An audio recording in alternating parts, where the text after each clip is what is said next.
Okay, this is just going to be a short video. This is a follow-on from the one that I did before. Happy New Year, everyone. I think the other one, did I do the other one this year or was it last year?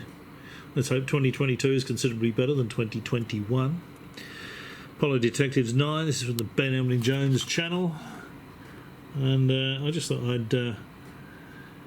what prompted me to do this actually was I was watching a couple of reply videos from Ben Emily Jones, and there was he said something in that I thought was really quite amusing. So I recorded it. I'm going to include it in this video. Right. That's being pushed off to 2025. Now they're talking about the Artemis project being bumped. Artemis project, of course, is NASA's going to put the first, or wants to put the first woman on the moon. By it was initially 2024. They've bumped it now to, or by 2025, which meant doing it in 2024, but they've bumped it now to 2025. I haven't looked into it enough to know why they've bumped it. You know, so but for me, I want to see Artemis 2, because if they can actually go around the moon, then we're going to have to look at what kind of radiation and shielding they have. Yeah, well, Apollo 8 apparently managed it in 1968, so we'll wait. We'll have to see. I mean, I'm sure if Scott were here, he'd be telling us about he would be telling us all about the seals on the spacesuit and about whether they work in the vacuum of space. I'm sure we'll have a lot to say about that in a future show. But that's Scott Henderson, the retired chef. I don't know if he's retired or not, but of course a chef is going to know all there is to know about whether or not a spacesuit will work in the vacuum of space. I mean, absolutely nuts, isn't it? Who on earth do these people think they are, really? Absolutely clueless. But he's going to tell us. I'm still waiting, actually, for Scott Henderson to show his Moon-Earth path loss calculations to back up his statement that it would be impossible to receive television pictures from the moon due to the inverse square law. So is this just a chef that knows absolutely nothing whatsoever about it, flapping his gums? Well, I think it is, and I think the fact that he hasn't produced his Moon-Earth path loss calculations to back up his a ridiculous statement tells us all we need to know. Okay. I didn't know. I thought there was just one mission. I didn't know there was more than one. But of course, a mission orbiting the moon. Would it be like Apollo 8? It would actually go into lunar orbit and then come back again. Right. And it's called the Powerhouse. It was assembled in Europe. Yeah, as I said, I don't know enough about this to comment on it, whether Artemis is just going to go to the moon or whether they're going to do an Apollo 8 type loop around the moon first to test the hardware. So I mean, you've got to bear in mind that these Muppets here, they'll say, oh, Apollo 11 just went there, first attempt, landed on the moon, no worries. But of course, there's a lot more to it than that. Apollo 8 went around the moon. Apollo 9, I can't remember what Apollo 9 did, but Apollo 10 was pretty much a landing rehearsal. They had to short fuel the lunar module so the crew wouldn't actually land on the moon, but it separated and it went down to an altitude of 60 miles and all this sort of stuff, and did everything but land. And then the next one, Apollo 11, went and landed. So yeah, you can't really you can't really take anything these guys say seriously. Let's move on to the next clip. They talk about the Van Allen radiation belts, which of course has been debunked and debunked and debunked, including by Dr. Van Allen himself. Plenty of information on how NASA traversed through the edges of the Van Allen belts. All the astronauts were wearing radiation dosimeters, and they tell you what doses they received. It's a nothing. It's a nothing issue. It's nothing that can't be circumvented. Otherwise it'll be dead, wouldn't they? These guys, these self-proclaimed experts, are saying it can't be done. They know nothing whatsoever about radiation in space. Marcus Allen says, "Oh, why can't they use the spacesuits? Why couldn't they have used the spacesuits at Chernobyl?" He doesn't say it in this video, but I mean, he's got no idea about the level of radiation that you'd have at something like Chernobyl is millions of times more energetic than you'd get in space. So I've just got no idea, these guys. Here's a question for all the people who think Apollo 13 was real. How many Apollo 13 command modules are on display, public display in America right now? 1. 2. Oh, 2, right. There's one in London, but I didn't know there were only 2 in a... No, the one in London is the Apollo 10 command module. The Apollo 13 official command module is on display at the Kansas Cosmodrome. But also the Grand Rapids Museum have another Apollo 13 command module. No, they don't. There's a boilerplate command module there.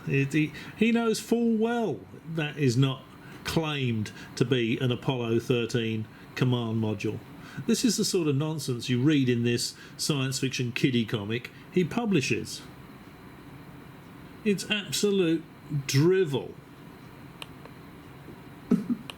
Oh, Ben likes that. Look at that. Look at those chubby cheeks. He loves that.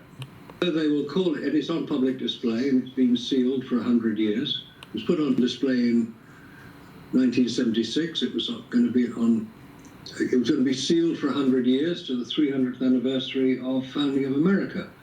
What's it doing there if it's the official command module? Well, it isn't, and Marcus Allen knows it isn't. You know, I don't know why he keeps going through this stuff. He'll actually say he doesn't know that it is, in his own words, any minute now. I don't know if it is the official command module. People will... I don't know if it is the official command module. Well, there you go. Well, if you don't know it is, and you don't have any evidence to support that, and he certainly doesn't offer any evidence, does he? Then he can't claim it's an official Apollo 13 command module, can he? He can't say there's 2 Apollo 13 command modules. I don't know. Maybe he's getting worse in his old age. This guy, I think. It's just absolute nonsense. Say it's the boilerplate version that was fished out of the Atlantic by the Soviet Navy the day after Apollo 13 launched. Actually, I think it was sometime before Apollo 13 launched. And I think it was the one given to the British Navy for if there was an abort or something like that. They trained with it in the. They would have said, okay, well the trajectory is going to be from Florida down across Europe or whatever, down across southern Spain, and they would have practiced recovering the capsule from down there, which is where it was found, the boilerplate capsule. So, and if that had been a genuine mission-capable Apollo capsule, the Russians, who did find it and fish it out of the Bay of Biscay, I think it was, would never have admitted to having it, and they certainly never would have handed it back. It's just absolute nonsense, absolute rubbish. Everything this man says is absolute bloody rubbish. You can just put a line through it. As soon as you see that face, change the channel. Hit stop. Go and watch something else. Because watching this guy and listening to this guy is a complete and utter waste of time. Actually, that's true of that guy and that guy and that guy as well. But no, he knows full well there's only one Apollo 13 command module. And he just said it in his own words. I don't know if it is. I don't know if it is. Bloody idiot. And returned to America 6 months later. It just seems a very odd story because... Well, yeah, and it's a story that he put in his kiddie comic. So he's got to keep peddling this, I suppose. So people go and read it or buy it. But yeah, it is rubbish. Nobody had said there was a command module missing. It would be a danger to shipping. They're quite big. Well, it probably wouldn't be called a command module, would it? About 7 or 8 tons. 4.5 tons. Floating around in the Atlantic. And that's a long way from Florida. And Yeah, but they don't tell you the whole story, you know. They don't, he leaves all the stuff out that would kill any intrigue. You know, it's an old trick that these people use, you know. Alan does it all the time, all the time. He won't tell you the other half of the story. And he knows full well that there's only one Apollo 13 command module. Alright, let's see what else there is. Okay, more pearls of wisdom. And all the way from China, we have Raza Vihari once again for his... That's this fella here. Got terrible internet quality in China, by the look of it. second visit, I believe. Hello, Raza. Hello. How We're things celebrating the recent Chang'e mission and the rocks which were brought back, which were different from the Apollo rocks. Ah, yes, that's right. Maybe we'll get into that because, of course, China has been having a lot of success in its moon missions at the moment. So I'm sure that's very interesting. Oh. Yes. Actually, I should have panned up because Marcus Allen loved that. The Chinese have just returned some rocks to Earth, and of course they're different to the Apollo rocks. They don't tell you sort of how they differ, of course, or why they differ.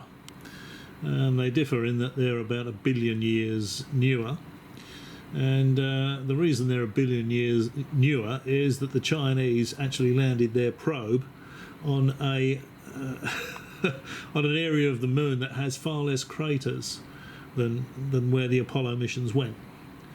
And they suspected that that rock would actually be newer due to ancient volcanic activity that's removed a lot of the craters, and that's what they found to be the case.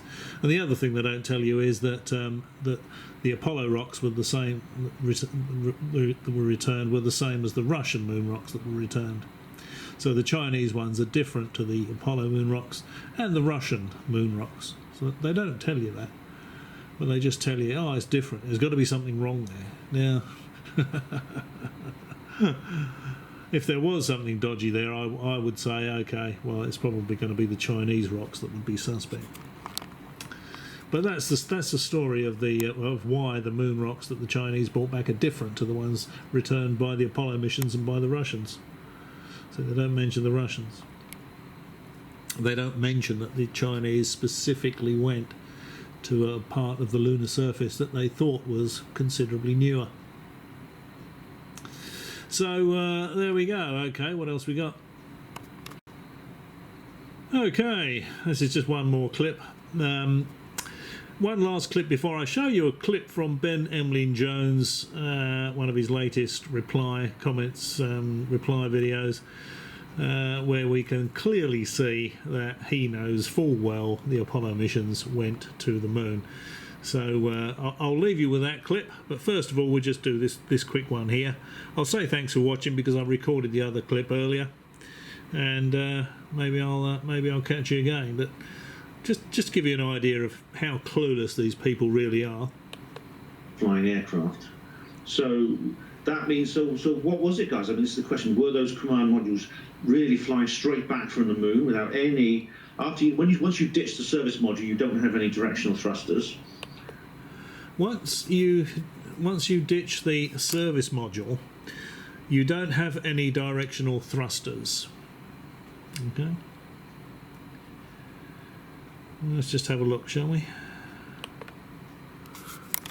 Okay, well actually the Apollo capsules have 12 directional thrusters. We can only see half a dozen of them here because we can only see half of the capsule. But you can see you've got roll thrusters, pitch thrusters, yaw thrusters, and there's another 6 around the other side of it. So when Ben Emlyn Jones says once they ditch the service module, they've got absolutely no control over the module, over their direction or whatever it was he said, he's talking out of his backside yet again. It's just another example of how seriously clueless these people are. Anyone can Google this. I'll leave a link to this below. But this is Apollo command module If you look at the ones that are in the museums, you can actually see photographic images of them in museums, and you can clearly see the roll, yaw, and pitch manoeuvring thrusters on them. Okay, so over to the clip of Ben Emlyn Jones telling us all he knows full well the Apollo missions went to the moon. And, I'll catch you next time. Well, this is... I just thought I'd record this very quickly as I was flicking through this reply to comments. Part 1 of 2, Ben Emlyn Jones, January the 3rd, 2022. And he's going to tell us again that he really does know that they went to the moon. The Apollo missions went to the moon. Just have a listen to Ben Emlyn Jones in his own words. You know, surely, and it doesn't move. Oh, this is where he's talking about the what they call the mannequin, but if you actually look at the video, it does move. It's using the left hand to adjust the chest-mounted camera. Apollo Detectives 9, Tim Simpson. Great video, Ben. Very interesting and informative. You won't learn anything from these guys, I tell you. I always wondered how the videotape survived in the magnetic field of the moon's missions. Yeah, isn't it, Tim? It's a good question, isn't it? Mate? Yeah. It's actually the it's videotape. It's the photographs as well. I think. But was any videotape taken on the moon? I don't know. I know there were photographs taken, and there was a. Oh, he knows there were photographs taken on the moon. See what I mean? These guys know the Apollo missions happened. They know the guys went to the moon. Ben Emlyn Jones has just said, I know there were photographs taken. There was a live TV camera. And he knows there was a live TV camera. Which didn't work all the time. In Apollo 12 it broke down. Yeah, and Apollo 12, it broke down. There you go. So there's Ben Emlyn Jones in his own words. Telling us he knows that the Apollo missions took pictures on the moon and maybe even videotape. So why on earth does he persist with these other guys with this ridiculous fake moon landing codswallop?